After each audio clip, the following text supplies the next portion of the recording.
Terima kasih pemirsa, masih bersama kami dalam Damai Indonesiaku dengan tema yang menarik, yaitu ketika kita punya kendala, jangan khawatir, sesungguhnya Allah lah yang memiliki kendali segalanya. Nah, di segmen ini kami masih persilakan dua penanya, satu penanya dari jamaah laki-laki dan satu penanya dari jamaah wanita. Kami persilakan terlebih dahulu dari jamaah perempuan terlebih dahulu atas nama Anis ya. Anis boleh berdiri, akan dijawab oleh guru kita Ki Haji Sumarno Syafi'i. Silakan. Oke. Ya, sudah nyala Anis.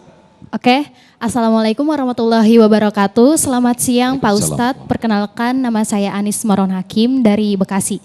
Izin bertanya, bagaimana kita menanamkan rasa tenang dalam diri bahwa Allah itu mengendalikan segalanya di tengah dunia yang serba tidak pasti dan penuh distraksi ini? Terima kasih. Baik, terima kasih. Pertanyaan menarik sekali. Bagaimana kita kembali menanamkan keyakinan kita kepada Allah Subhanahu wa taala bahwa segala sesuatunya Allah yang punya kendali ini. Kiai Sumarno.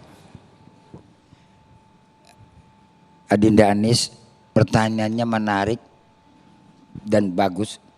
Bagaimana kita yakini bahwa Allah itu betul-betul memiliki kendali dalam hidup kita. Tidak semua orang beriman itu punya kontras yang semacam itu. Kalau kita lihat dalam Al-Quran saat Al-Baqarah, Allah bagi ada 3 sifat. Dari ayat 1 sampai ayat 22, ada kategori orang yang bertakwa, ada kategori orang yang munafik, ada kategori lagi orang yang kafir. Kalau orang yang munafik, yukhadi'unallaha walladzina amanu wa ma yakhda'una ila anfusahum wa ma yas'urun. Timbulnya ada keraguan, kerancuan di dalam jiwa kita. Karena ketika itu ada pertentangan antara iman dan tidak, antara yakin dan tidak. Maka para ulama menjelaskan bagaimana supaya kita yakin bahwasannya itu punya kendali. Allah memiliki kendali yang kuat terhadap kita. Iman itu bukan sekedar kita ucapkan al-khudu wal inqiyad. Apa arti al-khudu? Patuh, taat, yakin. Patuh, taat, yakin. Kita tanya diri kita, udah sampai belum kepatuhan? Udah sampai belum titik taat kita? Udah sampai belum titik keyakinan kita? Kalau udah sampai kepada titik itu nggak ada keraguan, pasti setiap ada kendala, ada kendalinya. Sebab apa? La yukallifullahu nafsan illa usaha. Allah tidak pernah memberikan beban kepada kita. Situasi yang terjadi hari ini jangan dianggap jadi beban. Kalau situasi kondisi hari ini jadi beban, salah. Justru ini adalah peluang emas. Negara Indonesia bukan negara kayak model yang di Timur Tengah, yang ada di gurun sana. Negara Indonesia bukan kayak negara yang ada di daerah banyak saljunya. Kita negara yang memiliki iklim yang bagus, potensi yang luar dalam yang namanya dunia pertanian luar biasa. Kalau kita mau kelola akan jalan. Hidup jangan hanya bersandar dengan satu jalan, tapi kalau kita ada al-khudu wal inqiyad sehingga terbuka itu jalan. Insya ini perlu kita yang namanya membuka wawasan dalam rangka ada nilai keyakinan. Makanya Allah uji, wala nabluwannakum bisyai'in minal khaufi wal ju'i wal atasi wa naqsi minal amwali was thamarat. Disitulah wa basyiris sabirin. Siapa nih orang yang sabar? Yang sabar adalah as-subut ala ta'ah. Orang yang konsisten di dalam ketaatan itu yang sabar. Ya, jadi sabar itu bagaimana? Yang konsisten dalam taat. Itu sabar. Kadang-kadang kita mau dibilang sabar, tapi taat lagi bener-bener ikut ngaji begini. Ntar besok geblek lagi. Ya. Ini hari Sabtu ngaji, ntar malam Minggu joget lagi kita. Ya kalau gado-gado enak kita makan. Betul, ada campur-campurannya. Sadar, makanya kita hidup juga tahu diri. Burung bango aja kagak mau berteman sama burung gereja. Nah kita mau berteman yang kagak-kagak. Sadar, kita pilih teman kita yang sesuai sama kita biar subut ala to'ah. Bisa jadi sabar. Bagaimana kita mau sabar menghadapi situasi kayak macam begini? Terhantui dengan rasa ketakutan, terhantui dengan rasa kebingungan, terhantui dengan rasa kemiskinan. Anda di PHK di pekerjaan, masih ada pekerjaan yang lain. Asal kita punya subut ala to'ah, Allah akan berikan jalan. Orang yang namanya rugi dalam usaha, lihat petani. Petani nggak selamanya mereka berhasil dalam yang namanya mengelola pertanian. Tapi satu saat dia mengalami kerugian. Tapi nggak pernah putus asa, nggak pernah frustasi, nggak ada petani minum baygon. Karena gara-gara cuman yang namanya ladangnya puso. Dimakan daripada oleh hama. Tapi keherannya anak remaja baru putus pacar, putus cinta. Pergi ke mall tadi Ustadz bilang lompat di lantai 12. Ya Allah kecil amat nasibnya. Ya Allah kayak perempuan gak ada aturan, gak ada di dunia dia doang. Kayak laki-laki cuman dia doang. Itu zamannya Romi dan Juli, Kais dan Laila. Now zaman sekarang zaman terbuka. Anda mau cari cowok yang ganteng hari ini banyak. Anda mau cari cewek yang cakep banyak. Apalagi di era teknologi. Apa sih yang bisa dirubah?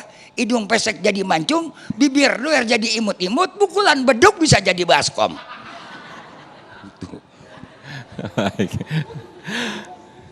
Paham Bu? Paham.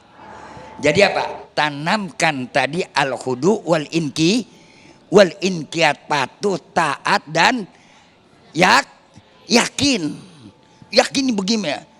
Kalau udah yakin betul-betul insya Allah akan terjawab tangan hidup kita. Makasih. Amin ya rabbal alamin. Terima kasih Kiai Sumarno Syafi'i atas jawabannya. Berikutnya kami persilakan Pak Samsul untuk mengajukan pertanyaan dan akan dijawab oleh guru kita Ustadz Yusya Hakam. Silakan Pak Samsul. Baik, terima kasih. Assalamualaikum warahmatullahi wabarakatuh.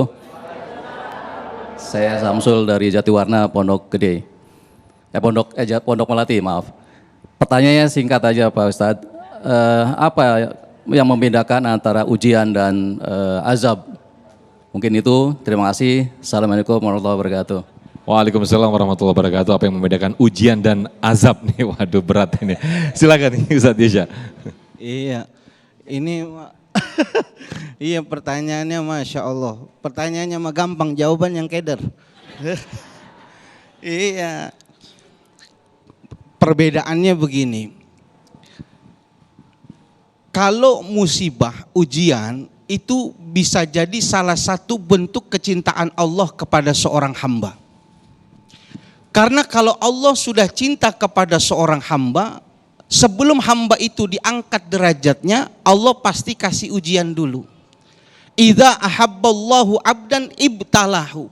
Ketika Allah sudah suka kepada seorang hamba, maka Allah kasih ujian dulu. Bagaimana dia menerima ujian itu? Kalau dia lulus, derajatnya dinaikin oleh Allah. Kalau kita lihat dalam kitab Syarah Uqudul-Lujain, Syekh An-Nawawi menceritakan tentang Nabi Allah, siapa itu yang sakitnya sampai luar biasa? Nabi Ayub ya? Iya, Nabi Ayub. Setan bilang pantas aja ya Allah, dia ibadahnya tenang, hartanya banyak, ladangnya banyak, istrinya cakep, anaknya soleh-solehah. Itu ibu semuanya dihabiskan semua. Nabi Ayub masih beribadah kepada Allah.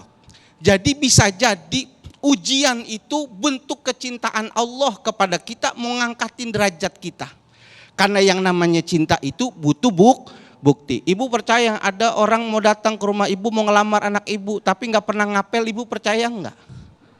Halo, ini nggak punya anak perawan apa ya?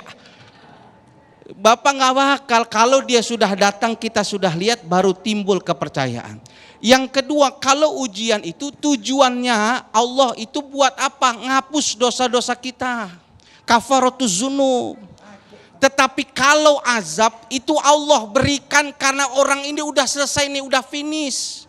Rasulnya sudah diturunkan, ajarannya sudah diturunkan, tapi sudah tidak lagi mau beriman. Maka Allah Subhanahu wa ta'ala siksa dan azab mereka. Dan ini hanya berlaku pada umat-umat terdahulu, tidak kepada umat Nabi Muhammad SAW.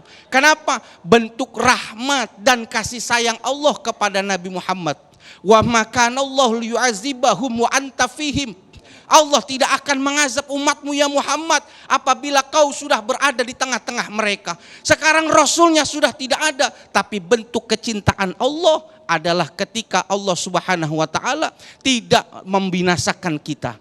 Kenapa? Bentuk cinta kepada Nabi. Jadi kalau ujian itu apa?